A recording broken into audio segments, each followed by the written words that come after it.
I mean, yeah, somewhat. Like there are like hunger pangs are sometimes called, is that feeling when you're really hungry that your body's basically telling you you need some food. Yeah. I'm pretty sure he didn't drink out of your cup. He didn't? Good. All right. He didn't. He had a blue cup. So we talked about skeletal muscular system last week. Today we're moving on. We're talking about the circulatory system, which we go into quite a bit of detail about the circulatory system. We go into lots of information about it. But the generally what we'll talk about is that the circulatory system's main job is to deliver things to our cells. And the main things that need to be brought to our cells is nutrients and oxygen. Every single cell in our body must have oxygen, must have source of food. If they don't have those things, then they'll die. And that's why our circulatory system is so important. If your heart doesn't function and blood can't be moved throughout your body, you can't survive. It also helps to remove waste products. Our body, our cells are always producing carbon dioxide and other waste materials. And so our circulatory system takes those waste materials away from our cells and helps deliver them somewhere where they can be removed from the body. So we'll start by talking about the heart. Heart's obviously in our chest. It's offset a little bit. It's tilted. And so it's sort of over off to the left a little bit, the main bulk of the heart. Protected by our sternum, protected by our rib cage. And when we talk about the heart, we're going to sort of do this in phases. Starting with a very simplified kind of overview where we just have boxes so we understand how blood is moving. And then we'll build it up to a more realistic depiction of the heart that actually looks like the heart is in our body. So here we have just the boxes. So blood is circulated around our body in a cycle. Okay? And so we can really start anywhere we wanted to trace the path, but we'll start here on the right side. So the right side of our heart, its job is to basically deal with what we call deoxygenated blood. What does that mean, deoxygenated? Here? Yeah, it's low in oxygen. It's given up oxygen and it has very little. It's kind of done its job and it's deoxygenated. Okay, so the right side of the heart deals with that. From this chamber called the right atrium, it goes down into the ventricle. The ventricles are the pumping chambers, the strong chambers that contract, squeezing blood through the blood vessels. So the right side, after this blood has been deoxygenated, it needs to sort of be recharged. And the place that happens is in the lungs. Because as we breathe in, we take in oxygen to recharge our blood. So this chamber pumps that blood up to the lungs. In our lungs, blood takes in new oxygen and becomes oxygenated. And it gets rid of the waste products. We exhale the carbon dioxide. So this blood that's sort of newly recharged, newly oxygenated, where is it going to get to eventually? Yeah, to the rest of the body to deliver that oxygen. But it can't go there directly from the lungs. It needs to make a stop back at the heart again. But this time it doesn't come into the right side of the heart, it comes into the left side of the heart. The left side of the heart is the side that deals with oxygenated blood. So the blood from the lungs comes back into the heart again. It's oxygenated, high in oxygen, low in carbon dioxide, moves through a valve, and then it's going to get pumped to the rest of the body to deliver those materials. Once this blood reaches our brain, our feet, okay, our kidneys, all these other places, what it does is it gives them the oxygen they need, gives them the nutrients that they need, removes waste products from the blood. So basically it does its job.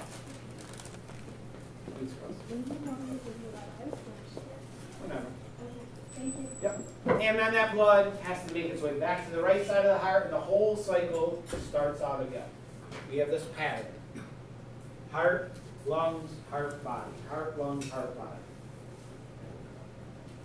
We recharge constantly in the lungs, and then delivering those products to the rest of the body. All right, so that's just an overview. Let's look at a little bit more realistic version of heart. Now, I guess let's talk about this. So we have this sort of convention that when we're talking about the circulatory system and talking about oxygenated blood, we usually will use red as the color. Because when blood is high in oxygen, it's usually bright red. When blood loses its oxygen, when we're talking about the circulatory system, we often will use blue. However, our blood is not really blue when it's deoxygenated blood. I know you may have heard that, or people may have told you that in the past. It's not actually blue. Its color does change, but it's much more subtle than that. Blood goes from having oxygen, bright red. When it's low in oxygen, it's like a darker red, purpley kind of color. But it's certainly not blue. Okay, so that's kind of a fallacy that sometimes people think. All right. So now we're getting a little more realistic, and we'll talk about some of the actual blood vessels that carry blood. So we'll again start with the chambers. Hello? No. Okay. Anybody that picked up? Now? Yep. All right. So when we talk about the blood vessels, two of the types of blood vessels are arteries and veins. Arteries are the blood vessels that carry blood away from our heart. That's how you can remember it. A for artery, they carry blood away from the heart. Veins carry blood to the heart. That's going to become important to understand how blood's moving. All right, so let's go through the chambers. Right atrium, right ventricle, left atrium, left ventricle. We'll start with the blood coming in here to the right atrium. Where did this blood come from? The blood entering into the right atrium. Where's it coming from? Yeah, it's from our body. And when we say that, what we mean is from everywhere. It could be from your fingers, from your brain, from your feet, okay, from your stomach. It's blood from all over the body gets brought back eventually into this right atrium through these two blood vessels. From there, the blood gets pumped through a little valve, which we'll talk about, into the right ventricle. Ventricles are the pumping chamber. And then it gets pumped up this tube. Now, is this an artery or a vein? Who can tell me and tell me why, how you know that? Michael? Artery, How do you know that? because it's going away. It's going away. It's leaving the heart, going away. That's an artery. Okay. Where is this blood headed? Lungs. Yeah, it's headed to the lungs. And so we call it, it has a special name. It's called the pulmonary artery. Now, you guys learned about CPR recently, right? When the fire department was here? Has anyone been trained in CPR? Okay. What do you know what it stands for? CPR. Cardio, pulmonary, resuscitation. So if we think about what that means, cardio, all right, so as part of CPR, person's unconscious, their heart's not working, they're not breathing. What do you do for them in CPR? There's two parts to it. John? You have to give them an electric shock to the machine, Okay. and then you have to press down the heart So there, in order to start the heart back up. yeah, you're talking about sort of two things. There is the AED and like a machine you hook up that can restart the heart. And if that doesn't work, if you don't have access to that, CPR comes into play. So CPR, which you also mentioned, is doing chest compressions. Pressing on someone's chest, compressing their chest cavity. What that does is it basically squeezes the heart to sort of pump it manually because it's not pumping on its own. Basically squeezing it to continue blood flowing through that person's body. That's the cardio part. What else do you have to do during CPR? What's the next part of it? Michael? Yeah, it's rescue breathing, where you exhale into a person's mouth, and you're taking over the function of what? Their lungs. You're breathing, because their lungs are not, they're not breathing on their own. You're blowing air into their lungs, okay, to take over sort of the job of their lungs. That's the pulmonary part, cardiopulmonary resuscitation. Pulmonary means having to do with the lungs. So this artery is a pulmonary artery. Artery because it's going away, pulmonary because it's going to the lungs. What happens to this blood in the lungs? Grace? It gets oxygenated. It sort of is recharged, gets oxygen. It gets rid of waste, carbon dioxide. And then it comes back into the heart. But now it's coming into the heart on the other side. All right. This tube that brings it in there, is it an artery or a vein? It's a vein. It's going to the heart. What's the name of it? Pulmonary. Why? It's coming from the lungs. It's coming from the lungs, going to the heart. That's the pulmonary vein. Good. So the names tell you about these things. Goes into the left ventricle. Where's this blood headed? To the body. To the body, to everywhere, basically. And the main artery that brings it, that starts it and branches off, what's it called? The aorta. Is the aorta an artery or a vein? Artery. Which one? Artery. Yeah, it's an artery. It's going away from the heart, it's an artery. All right, this is what the heart really looks like. This is a model of the heart. This is pretty accurate. Not quite so colorful in our bodies. This is what it looks like. So the chambers you can see in here. You can see the different blood vessels that attach to it. Okay, I'll pass this around. You can see it. So this is what it really looks like. Again, just as review, arteries bring the blood away from the heart, veins bring it to the heart. So the chamber, the heart is like sort of tilted a little bit. So we have the right atrium here, right ventricle, we have the left atrium, and the left ventricle. All right, so those are the chambers. Again, we'll start here in the right atrium. So the blood comes in to the heart. Is this an artery or a vein? It's a vein. It's going to the heart. This is the largest vein in the body. It has a name. It's called the vena cava. And it's actually, this one's called the superior, this one's called the inferior vena cava. Don't worry about that. Where is this blood coming from? Can you guess? It's in my heart. It's coming in here. Where do you think that blood is coming from? Your brain, your arms, your upper parts of your body. This one, where's that blood coming from? John? Yeah, your legs, your torso, the lower parts of your body. So that blood collects in this vena cava, and it all gets sent here to the right atrium. The blood gets pumped down here into the right ventricle, and then up through this tube. Artery or vein? Artery. What's the name of it? Where's this blood headed? To the lungs. Why does this artery split like that? Two lungs. Yeah, you have two lungs. This one goes to the left lung. This branch goes to the right lung. So the blood splits. Half of it to the right lung, half to the left lung. That's the pulmonary artery.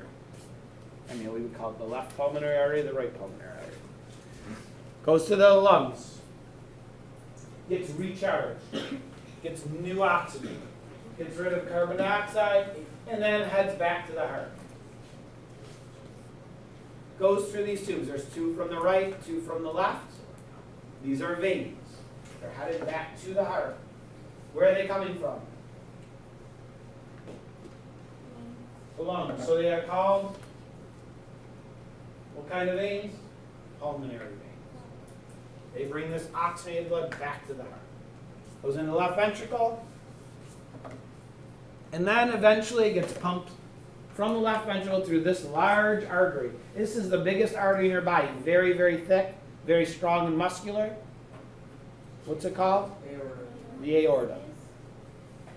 Now, you can see as the blood gets pumped, sometimes people get confused. It kind of comes through this, it's called the aortic arch. And this aorta kind of loops around. Along the way, it has some branches. Where do you think this blood's going? The arms. The arms and Brain. the head, yes. It then continues, and it goes back behind the heart. This is also the extension of the aorta. Where's this blood headed? Yeah, the lower body. And that's the pattern that blood flows in our heart. Okay? This wall that divides the heart into the right and left side, it's called the septum. Okay. Let's have a little quiz here. Raise your hand if you could tell me what chamber of the heart is this. Which chamber? Grace?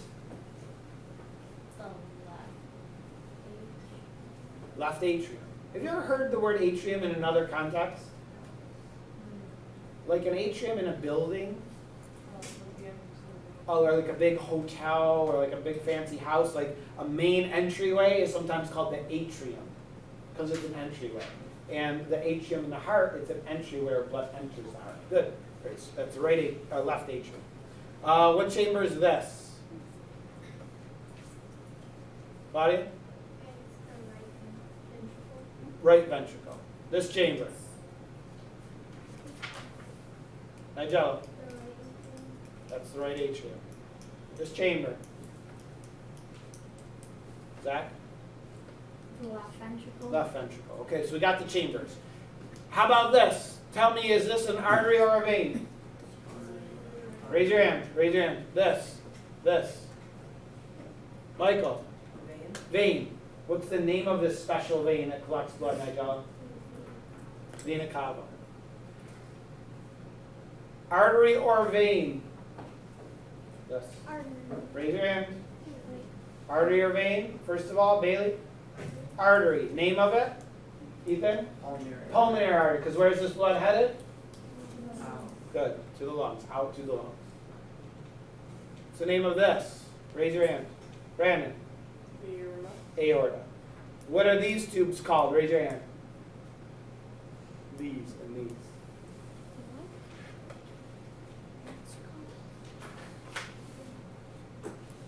Brianna. Pulmonary veins, bringing blood back to the heart from the lungs. Good. So those are all the parts of the anatomy of the heart you're going to have to know. This is from the body's exhibit again, where they stripped away all the tissue except for which parts? The lungs and the heart. The lungs and the heart. Now you'll notice here, we're going to talk about the lungs later on, but the lungs aren't like two balloons that fill up. They're actually all these branches. They're like these little clusters, they're called alveoli, that air enters. Here you have the heart. Okay, it's colored by each side, left and right. That's the heart. Yep, this whole thing is the heart. Here we have the trachea. Put that in. All right. Now, the other thing I'll do as we're going over the blood, I'm going to pass this around. What? This is a heart. And This is, that? yeah. Of what? This is a sheep heart. What? A sheep heart. I thought that was like. So you can pick it up with the, you can see, it's, again, it's not colorful. It's not red and blue and all colored like our model is. But this is the heart. You can see the pulmonary arteries are pretty clear here. You can see them coming out and branching out. So you can move it around with this if you like, or you can just look at it and pass it around. All right. So the last thing I want to talk about today is our blood. So Blood is not just like a red liquid. It has some parts to it. Don't touch with your hands because they're preservative. So, blood is made of two main things. The plasma and then the cells. The plasma is the liquid part of our blood. Basically carries all the cells with it. Okay? And it's about 55% of our blood is made of plasma. More than half. Okay? And this plasma carries all the other parts. Also, this is where nutrients are dissolved. Glucose and vitamins, minerals, they're dissolved in the plasma of the blood. Floating in that plasma are the blood cells. Three main types. There's the red blood cells, which we often abbreviate RBC. What's their job? To carry oxygen. So they look like little frisbees, sort of.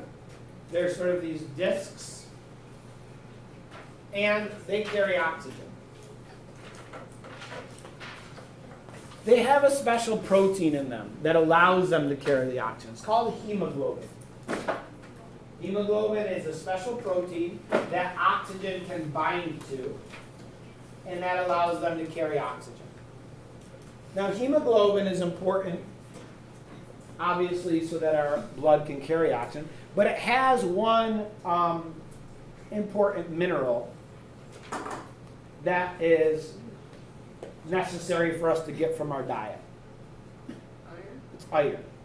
So, leafy green vegetables, meat has lots of iron in it. And we need iron in our body to help create this molecule called hemoglobin.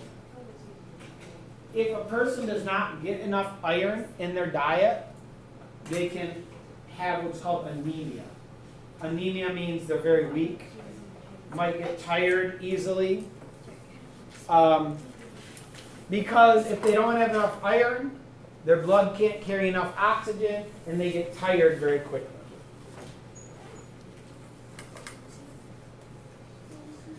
White blood cells are another part of the blood. What's the main job of white blood cells? What do our white blood cells do? Claudia? Yeah, they fight off infections.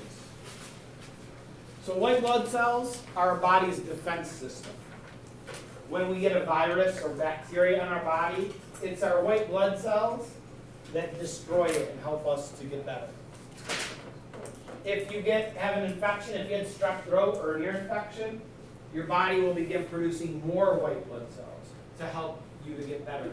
In fact, sometimes they will do what's called a complete blood count, a CBC, where they count up in a sample of blood how many red and white blood cells you have. Because if you have an elevated number of white blood cells, it may be a sign there's an infection somewhere in your body that they need to find.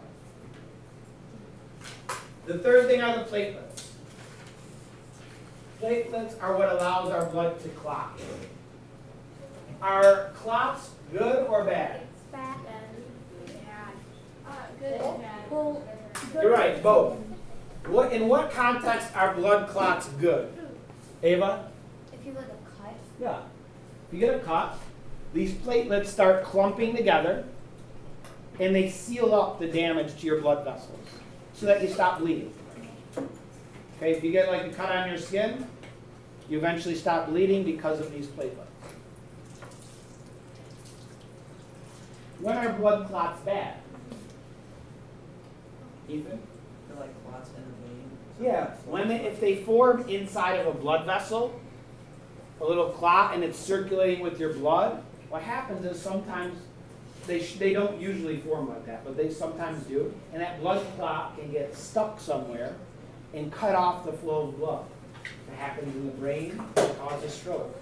If it happens in the heart, it can cause a heart attack. So a clot inside of our blood vessels where there's not actually damage, where they're not needed, can be a problem. Is that? one of my favorite hockey players has a blood clot. Oh yeah? Who's that? Chris Kreider. Oh yeah? And he wasn't able to play for about 3 months. I don't know if he's Okay. And there's medications they can give a person if that happens. There's medications a person can take that slow down their body's natural clotting, and it can help dissolve that blood clot. But when a person's on those medications, they have to be careful, because if they get a cut, it will bleed excessively. They can bruise very easily because their blood's not clotting properly. If you take a sample of blood, you can put it in this machine called a centrifuge. And it basically spins it around really quickly, and the parts of the blood separate out. You can actually see the plasma separated from the other parts. Like we said, plasma is most of the blood, 55%. The next biggest chunk is the red blood cells. And then white blood cells and platelets are a much smaller percentage of our blood overall. Are there any questions about that? You guys, did you see this clip? Oh, yeah. Watch it again. You can watch it again.